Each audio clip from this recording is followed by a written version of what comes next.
Assalamualaikum warahmatullahi wabarakatuh. Hai guys, perkenalkan nama saya Nurendra Komalasari dari Prodi S1 Farmasi Stikes Muhammadiyah Cirebon.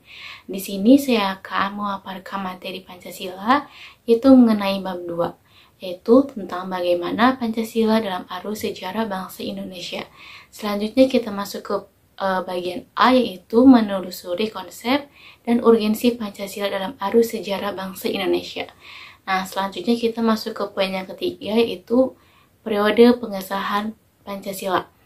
Peristiwa penting lainnya yang terjadi pada tanggal 17 Agustus 1945, ketika itu Soekarno, Muhammad Hatta, dan Rajiman Widyodiningrat dipanggil oleh penguasa militer Jepang dari Asia Selatan ke Saigon untuk membahas kemerdekaan Indonesia sebagaimana yang pernah dijanjikan oleh Jepang.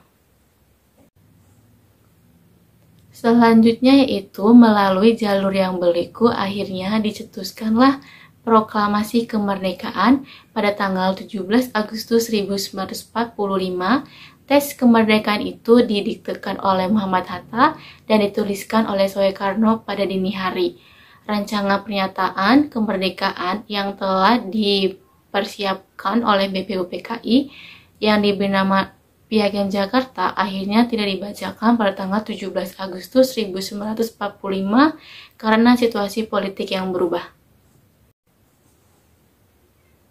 Selanjutnya, yaitu perlu kita ketahui bahwa sehari setelah proklamasi kemerdekaan Indonesia, yaitu pada tanggal 18 Agustus 1945, PPKI bersidang untuk menentukan dan menegaskan posisi bangsa Indonesia terjajah menjadi bangsa Indonesia yang merdeka.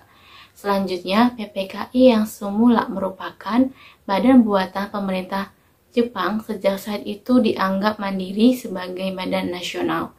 Atas prakarsa Soekarno, anggota PPKI ditambah 6 orang lagi dengan maksud agar lebih mewakili seluruh komponen bangsa Indonesia.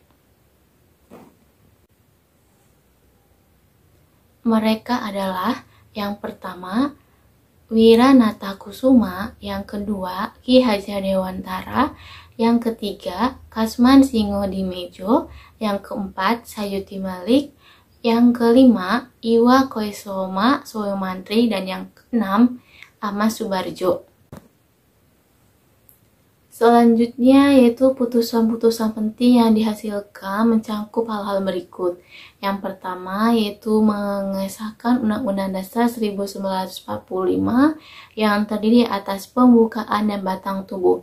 Teks pembukaan berasal dari Piagam Jakarta dengan segala perubahan, dan batang tubuh juga berasal dari rancangan BPUPKI dengan sejumlah perubahan pula. Yang kedua yaitu memilih presiden dan wakil presiden yang pertama, yaitu Soekarno dan Muhammad Hatta.